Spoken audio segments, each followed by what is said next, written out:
Eh bien, bonjour, mon cher Félix-Antoine. Comment ça va? Salut, papa, ça va?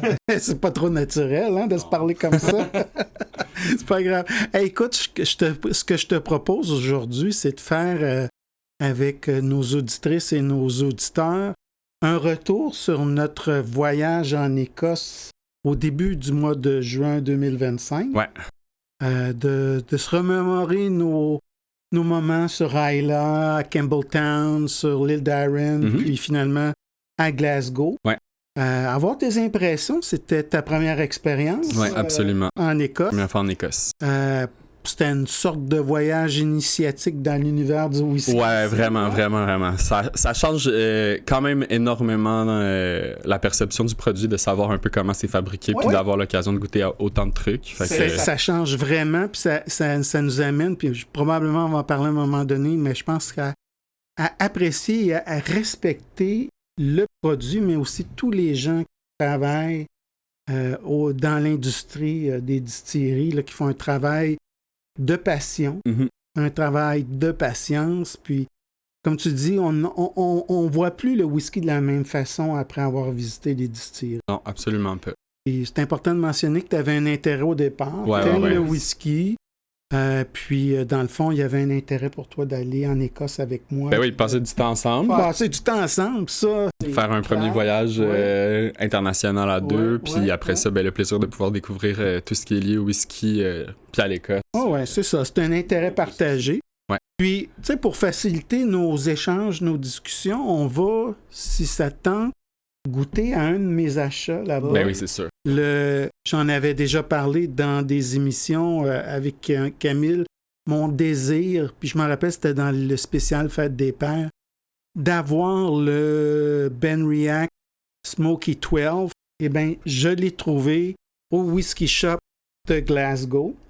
C'est pas une distillerie qu'on a visitée, mais ça valait le détour pour se procurer cette bouteille qui n'est pas disponible ici à la Société des alcools du Québec. Alors, on ouvre ça, puis on va avoir en même temps une première impression. Ouais. Depuis le temps qu'on parlait de faire une vidéo comme ça, où c'est ouverture, impression en live. Oui. Ça va être comme notre première. On brise la glace de cette façon-là, parce que effectivement, quand on était en Écosse, toi et moi, on a parlé justement de, j'ai plein de bouteilles qui sont pas ouvertes, puis que ça serait le fun d'avoir un format d'émission où on donne comme notre première impression, comme ça à froid, d'un whisky que toi et moi, on n'a jamais goûté. Alors, on y va avec un Smoky 12. On va lui laisser le temps un petit peu. Moi, j'ai envie de sentir ce que des fois, toi et Camille, vous décrivez dans vos vidéos. C'est comme on sent l'arôme dans l'air. Le Benriach 12 ans de Smoky 12 est un whisky single malt raffiné provenant de la région de Speyside en Écosse. Ce whisky provient de la célèbre distillerie Benriach, reconnue pour son approche innovante dans la fabrication du whisky. Ce whisky présente un taux d'alcool de 46% d'alcool par volume, il n'est pas filtré à froid et aucun colorant n'est ajouté lors de sa production. The Smoky 12 est issu de l'assemblage de whisky vieillis séparément en fût de Bourbon, de Xérès et de Marsala. Chaque type de fût apporte sa propre structure et leur combinaison permet d'obtenir un équilibre cohérent et maîtrisé. Alors, un beau mélange là, de Rachel Berry à nouveau. J'ai bien hâte d'y goûter. On va mettre ça. On va juste prendre une petite... Une petite sniffette? Ouais, une petite sniffette, comme tu dis. C'est très invitant. Ça a l'air très frais. Malgré la chaleur qu'il fait ici dans le studio. Ouais, c'est vrai. Aujourd'hui. C'est la bouteille est plus tempérée que le studio. Là, oui. Il y a quelque chose de très frais. J'allais dire floral. J'ai bien hâte de goûter. Puis on sent quand même la tourbe. Là. Je sais pas c'est dans quel coin, Benriach. Mais Benriach, ce qu'il y a d'intéressant, c'est justement, il y a cet élément de tourbe locale. Okay. Donc, une tourbe continentale qui n'est pas saline. Ouais, non, c'est ça. J'avais demandé quel type de tourbe c'est. Ça, c'est un des trucs qu'on a appris pendant le voyage. Oui. Le Benriach The Smoky 12 se distingue par un profil aromatique fumé. rare pour un Speyside. Son caractère légèrement pyromatique provient de l'utilisation de whisky fumé et non fumé lors de son assemblage. Mais on sent quand même un peu la fumée. À travers le fruit. Ouais, Mais tu vois, on n'a pas ces notes salines, là. Non. Pas du tout. Mais la vanille, un peu du bourbon, ça, c'est ça aussi. Tu sais, ton élément floral que tu mentionnais tantôt, là aussi, la tourbe continentale, il y a justement cette présence de fleurs en abondance dans la tourbe. C'est soit floral ou forestier. Là, je pense qu'on est dans une tourbe très florale avec des fleurs de bruyère qu'on retrouve de façon très étendue là, en Écosse. Il y en a partout. Avec ce petit côté miel doux, fruits doux, fleurs douces. Ouais. Écoute. J'ai envie de lui laisser un peu plus le temps, on dirait. Ouais. Tu voulais goûter tout de suite? Ben, moi, je suis pas capable d'attendre là, parce que j'ai hâte qu'on commence notre discussion. Ça va être notre entrée à la matière. Ouais. Ça va nous aider à retrouver nos souvenirs.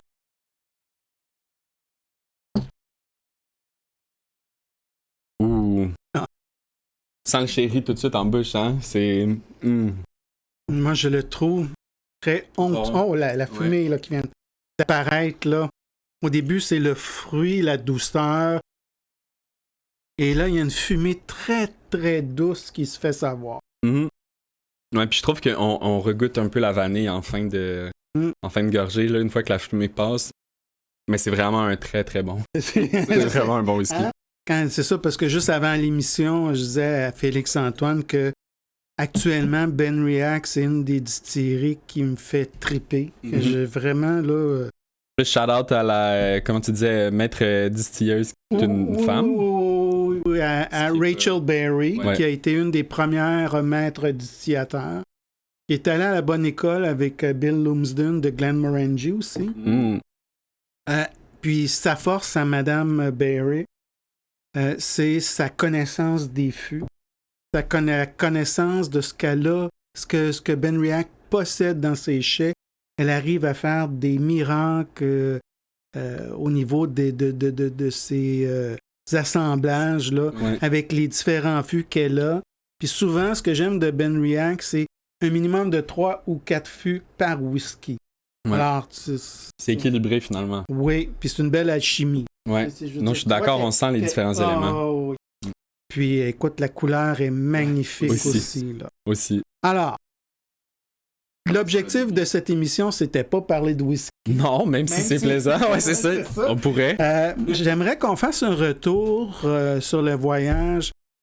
Puis la raison pour laquelle je trouvais ça le fun de faire ça avec nos auditrices et nos auditeurs, c'est que, dans le fond, c'est peut-être... On va semer comme une graine de rêve. Hein? Les amateurs de whisky rêvent souvent d'aller justement visiter les distilleries, veulent aller voir l'Écosse, ses paysages. Puis, dans le fond, on vient de le faire ensemble. Ouais, une première fois. Ça fait que ce que je te propose, c'est on va y aller par étapes de voyage. On va commencer par l'île d'Arran. On va parler de nos visites, des whiskies qu'on a goûtés sur... pas Arran. J'allais dire, on peut y aller dans le désordre aussi. On peut c'est ça. Mais oui. Mais peut-être je parle d'Arran parce que Arran m'a... Ça l'a marqué, c'est tellement beau. Mais on va y revenir plus tard. Mais Islay, commencer par Islay, parler des gens qu'on a rencontrés là-bas parce que je pense que une des raisons pour lesquelles l'Écosse est si attrayant, c'est les gens qui sont là-bas, qui nous reçoivent comme ça. Il faut en parler absolument. Les paysages d'Islay. Et parler de nos 4 visites, celle de Bunnahabhain, celle de Arnao, celle de Ardbeg et de Laphroaig. Ouais. Ça te va? Absolument. OK, on va commencer par notre visite. Ça a été le début du voyage.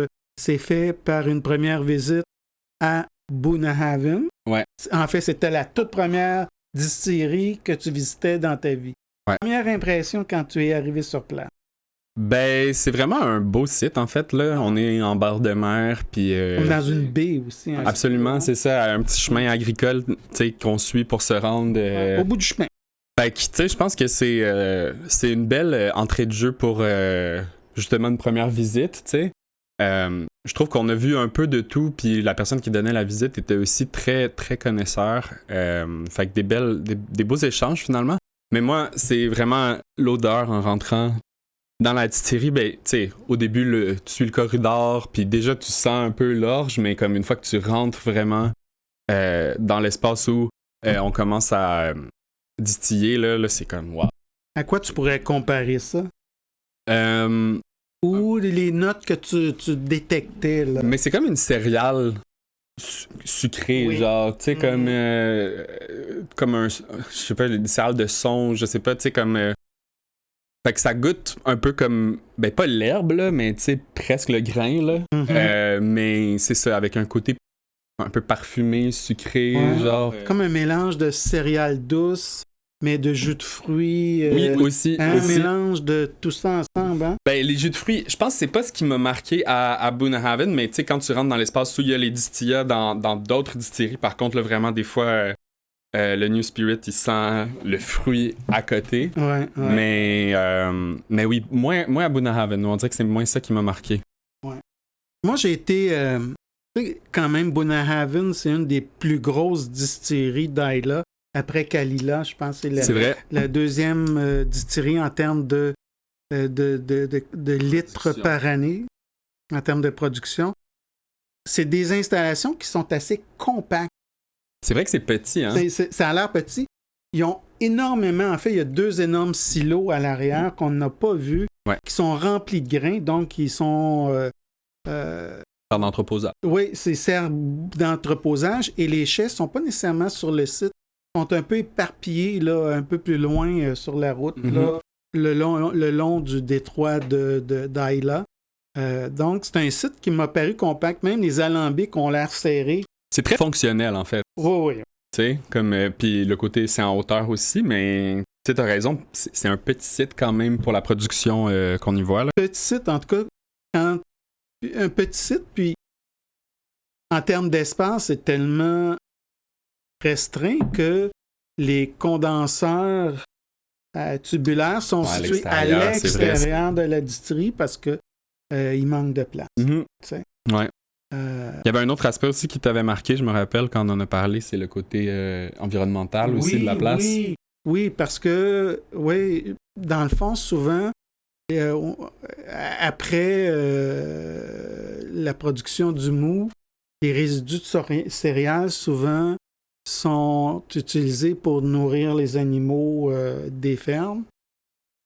Dans le cas de Bunnahabhain, avec toutes les préoccupations environnementales qui existent au Royaume-Uni, eux ont voulu, en termes de contribution, trouver une solution à ça et créer un biocarburant à partir des résidus de céréales là, récupérés là, en fin de brassage. Ouais. Puis si je me trompe pas aussi, c'est des objectifs qui sont pour tous. Finalement, c'est juste les moyens sont peut-être pas les mêmes. Puis... C'est ça. Puis dans le fond, c'est des objectifs qui sont là en réponse à l'utilisation d'orge maltais tourbée. La tourbe, entre autres. Dans le fond, étant donné que c'est des pollueurs, entre guillemets, parce qu'ils utilisent une matière première qui produit du monoxyde de carbone, ben la réponse ou la contribution de la distillerie est de créer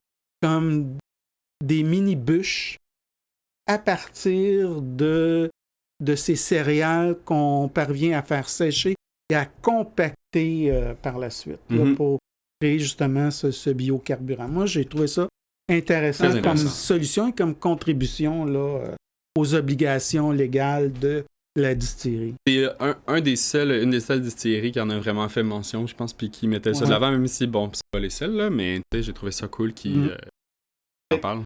Dans le fond, on a fait Bunnahabhain. C'est un beau site. Moi, j'aime beaucoup. Il y a une espèce de quiétude quand on arrive sur le site avec la baie là, qui est juste devant la distillerie. Le fait d'être complètement au bout d'un chemin, il y a cet élément de tranquillité puis de plénitude qui m'a beaucoup plu, moi. Comme un petit site caché au bout d'une route, là. Oui. Puis, dans le fond, on a pris nos consommations rapides là, à la dégustation de fin de visite pour se rendre rapidement à la distillerie Arnao. On avait comme un 30 minutes. Ouais, c'est juste à côté, puis honnêtement, c'est sûr que si tu vas à l'une, t'es aussi bien d'aller à l'autre, là. Surtout que c'est deux distilleries vraiment le fun à visiter. Oui, puis je pense que le 30 minutes de marche, bon, d'une part, il est vraiment agréable au plan visuel. On a une vue sur, voyons, la baie, quoi. Ben, c'est pas la baie, c'est le détroit de Daila, et qu'on appelle en anglais Sound of Isla. C'est pas la mer, parce que de l'autre côté, on voit l'île de Jura. Ouais. Donc, c'est vraiment un pays. Moi, j'ai beaucoup aimé cette marche. Ouais, non, c'était vraiment le fun. On arrive à Arnao. Ouais. Première impression, parce que c'est quand même... Ben, tu sais, je veux dire, je pense que c'est la tour guide, là, la femme qui faisait la visite, qui a fait la première impression. Tout un show. Ouais, vraiment, grosse personnalité, très... colorée. Ouais, c'est ça, qui arrête pas de craquer des jokes, mais qui en même temps, tu sais, a vraiment une passion très visible pour le whisky, tu sais. Puis c'est intéressant en leur parlant après aussi, comme, tu sais, le background où elle était, je pense, ancienne professeure ou... Oui, c'est une enseignante qui a rejoint son conjoint qui s'est installé sur l'île pour être pasteur, finalement. Hein? Fait que, tu sais, c'est drôle de mélange parce que lui, il boit pas. Mais non, fait que je dirais ça, puis ben, c'est une nouvelle distillerie, Arnao, puis, tu sais, c'était comme un peu un petit choc, tu sais, de passer d'une distillerie qui est plus vieille, plus comme, tu sais... mais pas agricole, là, mais tu sais, il disait quand même qu'il faisait les livraisons de malt en bateau jusqu'à il y a comme pas si longtemps que ça. Fait à quelque chose de tout nouveau, tout récent, bien poli, genre. Mais ouais, Arnao, vraiment, visite super le fun, puis les cuves de refroidissement.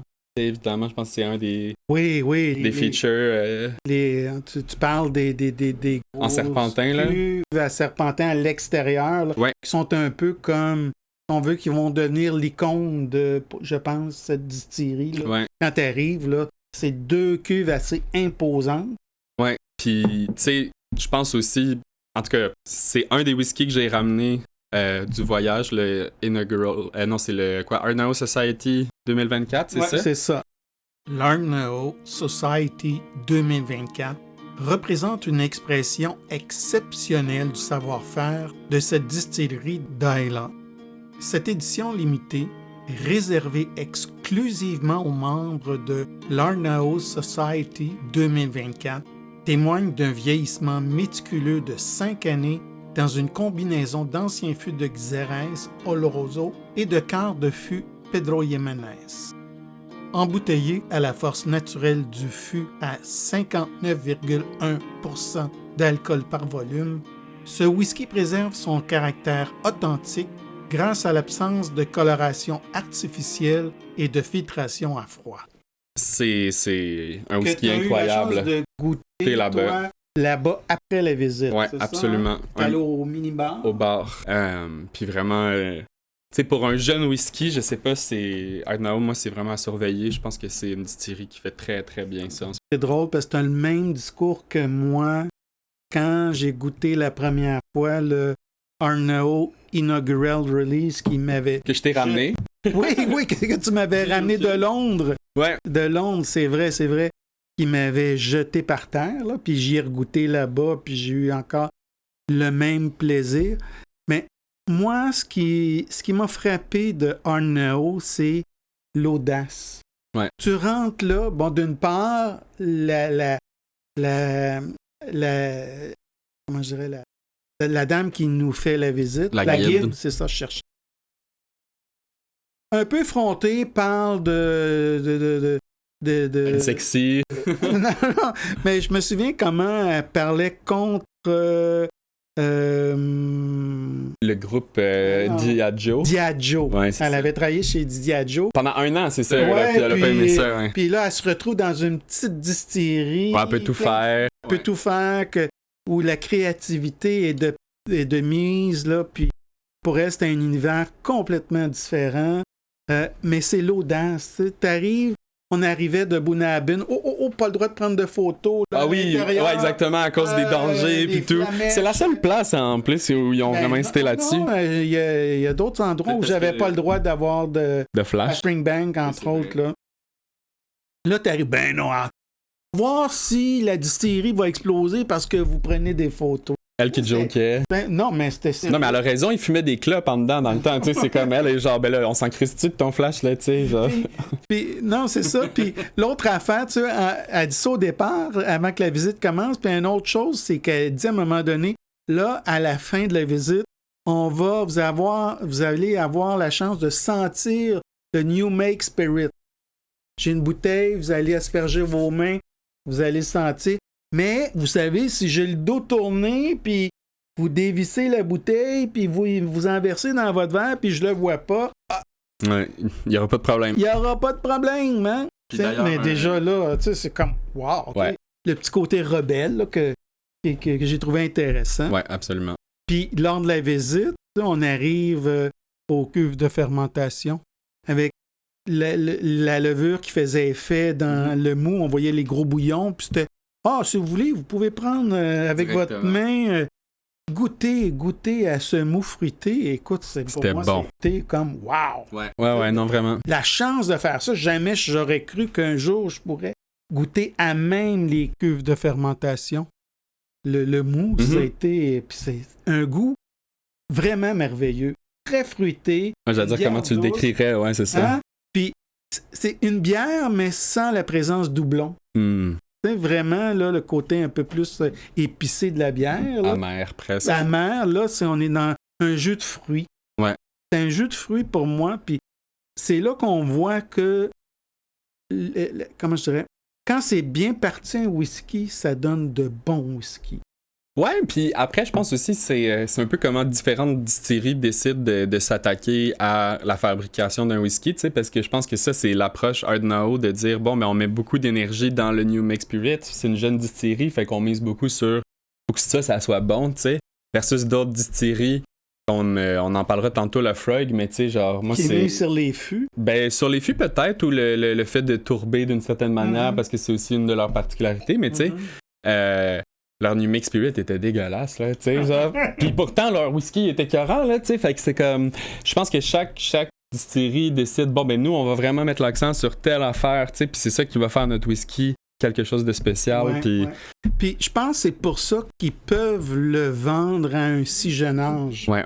Ah non. Tu sais, parce que, dans le fond, le Inaugural Release ou le Volsa qu'on a acheté, qui était notre bouteille de voyage. Le Ardnau Volsa est un single malt dont le nom rend hommage aux légendaires grottes de Volsa. Élaboré avec soin, cet embouteillage résulte d'un assemblage de whisky vieilli en fût de Xérès Oloroso et de Bourbon de premier remplissage. La maturation s'est effectuée principalement dans les fûts de Xérès, offrant aux spiritueux une structure boisée et une complexité remarquable. Mise en bouteille à un degré généreux de 50% d'alcool par volume, il conserve toute la richesse de son caractère.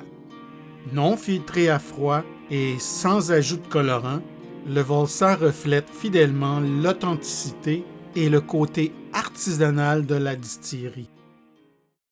On s'est permis là, d'avoir une bouteille qu'on dégustait à chaque soir là, à notre hébergement Airbnb. Et notre choix, ça avait été le Ardnau Volsa. Hein, il était bon, mais comme tu disais, je me souviens de la remarque que tu as faite, puis pour moi, ça décrivait bien ce whisky, c'est que je pense qu'il aurait pris plus de temps dans des fûts de Xérès. Oui, absolument. On voyait encore là qu'il y avait une bonne base, mais qu'il aurait gagné à avoir un peu plus de maturation. Oui, absolument. Puis, tu sais, je veux dire, ça a été vraiment une bouteille agréable à boire, puis après ça aussi de manière différente, comme avec... Pas aussi comme déconcertante que le Inaugural Reese ou bien ton Ardnau, ça c'était Ouais. 2020. C'est pas pour rien que je l'ai pris, là. Tu sais, c'est vraiment comme une impression de genre, wow, OK. Ouais, puis c'est bien rare, tu sais, souvent, moi, que acheter une bouteille en début de voyage, j'ai toujours peur que ça va m'empêcher d'en acheter des meilleurs plus tard dans le voyage. Mais toi, t'as dit, non, regarde, je peux pas. Celle-là, je l'aime trop, ouais. Non, t'as bien raison. Mais en tout cas, belle visite, belle distillerie, comme tu dis, une distillerie qu'on doit surveiller dans les prochaines années. Puis ils ont bien hâte, là, ils parlaient de sortir éventuellement 8 ans d'âge bientôt. Là. Ça va être pas tout à fait prêt, mais... pas tout à fait prêt, mais que d'ici 1 an ou 2, là, qu'on pourrait voir des nouvelles parutions là, au niveau de la distillerie. Mm-hmm. Non, absolument. Puis je dois dire que la marche de Arnao aussi pour retourner au Ballygrant Inn où on était. Ah non, on était à côté, dans le fond, dans un Airbnb, mais t'es rejoint au Ballygrant Inn après. C'est vraiment une superbe marche aussi, puis ça prend du temps, là, mais... Mais je pense qu'en général, à Ayla, on a fait quelques marches. Ouais, c'est beau partout, j'avoue. Au début, t'es comme, c'est vraiment beau ici, puis là, tu marches partout, puis t'es comme, c'est vraiment beau partout. Je pense que c'est l'endroit où j'ai senti le plus de quiétude et de paix intérieure dans mes... Absolument. Tu sais, l'environnement, la nature, les moutons qu'on entend à des kilomètres et des kilomètres de distance et on les entend, là, tu sais, avec les 2 montagnes de Jura en arrière-plan, puis tout ça, je veux dire, c'est magnifique. Non, la absolument. verdure, bref. C'est vraiment une place incroyable. Paysage, puis je comprends que la marche, là... se fait. Ça t'a pris 1 heure, toi, quand t'as décidé de partir de... Ouais, environ. Parce que moi et ma conjointe, on est revenus avec le taxi, puis Alex Anton avait décidé de revenir à la marche. C'était pour pouvoir prendre le temps. Puis tu sais, on parlait de la gentillesse des gens là-bas, mais on m'a proposé à comme 2 occasions une ride. C'est les gens qui travaillaient à la distillerie, justement. C'est vrai. Et Bunnahabhain et Ardnao qui étaient comme « Hey, tu veux-tu un coup de main? » Puis c'était comme « Non, je marche. » Mais tu sais, c'est ça. C'est vraiment un autre des caractéristiques importantes. Il s'est même fait offrir de la bière gratuite. C'est ça, mais c'est pour ça que la marche était cool. Ben, dans le fond, j'étais arrivé à la fourche finalement du petit chemin qui menait sur la route principale où d'un bar, dans le fond, il y avait le port où on était arrivé avec le Port Askeg. Puis de l'autre, dans le fond, notre accommodation. Puis j'étais comme, hey, je vais prendre une chance, je vais aller à Port Askeg, j'ai faim, je vais voir si je peux manger là-bas. Finalement, en arrivant, le petit hôtel sur place était ouvert. Il y avait plein de monde super gentil avec qui j'ai jasé. Puis finalement, en partant, tu sais, je demande au gars du bar, y a-tu un genre de petit supermarket, je sais pas, où je peux aller me chercher juste une bière pour ma marche de retour. Puis là, il y a comme un des messieurs qui était là qui était comme, hey, bouge pas, moi je vais te chercher des bières. Puis finalement, il m'en a amené 3. Fait que j'ai pu boire les 3 bières en revenant tranquillement, sûrement. Genre, mais c'est ça, une bonne marche. Une longue discussion avec un cheval. Ouais, exactement. En s'en étant parlé au cheval, aux vaches, aux moutons. Ouais. Mais, tu sais, c'est ça. C'était vraiment une belle marche. Les moutons, les animaux dans les champs qu'on voit partout. Là. Ouais. Ben non, mais on n'est pas habitué de voir autant de bétail, mais ça fait vraiment partie. Ouais, ben les moutons, mais j'ai envie de dire toutes, là. Tu sais, je vois pas des méga. Des méga enclos avec plein de vaches tout le temps non plus, là, tu sais. Mais non, la vie sauvage là-bas, c'est... Alors, ça a été une belle première journée et le lendemain, on avait toute une journée, on se rendait à Port Ellen pour aller visiter les distilleries Ardbeg et Laphroaig. On a commencé le matin, 11h30, direction Ardbeg pour une expérience unique en chai, une dégustation en chai de 4 whiskies à la force du fût. Ouais. Parce que la production n'était pas en cours à ce moment-là. Non, parce que c'était la Silent Season qui appelle Ardbeg, c'est-à-dire que pour réparer, nettoyer l'équipement utilisé à des fins de production du whisky, ben, souvent le mois de juin, ça varie d'une distillerie à l'autre. Ouais. Parce que comme ils expliquaient... Ils se chevauchent des fois. Ben, en fait, ils essaient de ne pas tomber en pause en même temps parce que c'est les mêmes spécialistes au niveau des alambics ou les mêmes spécialistes au niveau de la tuyauterie. Ou... Ouais, du mill. Et puis, il doit être capable, dans son agenda, de passer d'une distillerie à l'autre. Fait qu'ils choisissent un temps de vacances, ce qu'ils appellent le Silent Season, donc l'arrêt de production. Puis, dans le cas d'Ardbeg, ils étaient en arrêt, puis on était aussi le week-end. Hein? Je me rappelle. Oui, c'est ça. C'était le samedi. OK. Fait que le samedi aussi, c'était pause chez Ardbeg. On est allé faire une dégustation en chai avec, encore là, une guide absolument vraiment charmante, connaisseuse. Ouais. Désireuse d'avoir des conversations aussi sur le whisky, mais en même temps très décomplexée par rapport à ça. Il y avait aussi un couple des États-Unis. De Chicago. Ouais, qui eux aussi amateurs de whisky assez jeunes. Fait que c'était cool de comment dire, genre jaser un petit peu avec du monde qui viennent d'Amérique du Nord ou plus jeunes, qui font les visites de distillerie, parce que c'est sûr que la moyenne d'âge est un peu plus élevée que la trentaine d'habitude. Là. Comment t'as trouvé ça, l'expérience dégustation chai? Ben, c'est sûr que c'est super le fun, là. Je veux dire, il y a de quoi de très intime, puis, tu sais, je sais pas, aussi d'unique dans le fait de déguster, tu sais, comme un produit qui vient de ce baril-là, même si des fois c'est des deuxièmes remplissages ou quoi que ce soit. Mais j'ai envie de dire, moi, j'ai adoré cette dégustation-là, mais j'ai aussi beaucoup trippé sur les échantillons qui nous ont fait goûter en arrivant là, à la boutique. Oui. Gratuitement. Ouais. Puis Myriam m'a ramené une de ces bouteilles-là, puis tu sais, je te le disais tantôt. Là. Ouais, ça, c'est une des bouteilles qui m'a marqué dans mon voyage aussi pour son côté unique, là. Ouais, puis j'ai bien aimé ton commentaire dans la boutique, je me souviens. Ah ouais. En termes de marketing. Ouais, c'est très jeune, c'est très... c'est hot. Genre, je m'attendais pas à ça parce que Ardbeg, tu sais, c'est un whisky qui est rough, tu sais, comme... c'est pas pour tout le monde. Puis t'arrives dans la boutique où comme tu vois vraiment qu'ils mettent beaucoup d'attention au design, puis ça fait très jeune. Je sais pas, c'est branding, drôle, hein, pour reprendre là, tout l'aspect commercialisation du produit, au niveau des logos, au niveau des étiquettes, des bouteilles. Ouais. Et là, on a eu la chance justement de goûter à 3 whiskies gratuitement. On nous l'a offert. On voyait un kiosque pour... Dans le fond, c'était un chaque, mais on a tous goûté un petit peu des 3 verres, c'est vrai? C'est ça, c'était ça. OK, on n'avait pas... On avait un verre chaque, mais on en a tous bu. Bon. Puis on était comme, anyway, on s'en va se péter la face dans les chiffres. Fait que, tu sais, je veux dire, c'est des whiskies assez élevés en alcool qu'on allait boire. Fait que je pense qu'à 11h30 le matin, il y avait ce concern-là aussi. Mais c'était intéressant parce que le Eureka, c'est encore là... pour moi, une belle création de Bill Lumsden, qui est à la fois maître distillateur pour Glenmorangie et Ardbeg. Pour célébrer les 25 ans du comité d'Ardbeg, la distillerie a dévoilé le Eureka, un whisky né de l'union de fût de Pedro Jiménez, combiné à un spiritueux de Malte torréfié, vieilli en fût de Bourbon, est proposé à 52,2% d'alcool par volume. Et dans le fond, il a pris le même type de céréales que pour le Signet. Ouais, qui est un des whisky premium là, de Glenmorangie, là, autour de entre 400 et 450 $ la bouteille. Là. Oh wow, OK. Là, le Eureka, ben, c'est à partir du même type d'orge, donc une orge maltée chocolatée. Mm-hmm. Et ça se goûte. Un côté torréfié. Ajouté à tout l'élément empyromatique, là, ce goût de fumée douce sucrée d'Ardbeg, c'était vraiment, je me souviens, un beau produit. En tout cas, on a bien hâte d'ouvrir la bouteille, toi et moi. Ouais. Avec la permission de ma conjointe. Ouais, exactement. Mais c'est sûr qu'on va tout y goûter, là.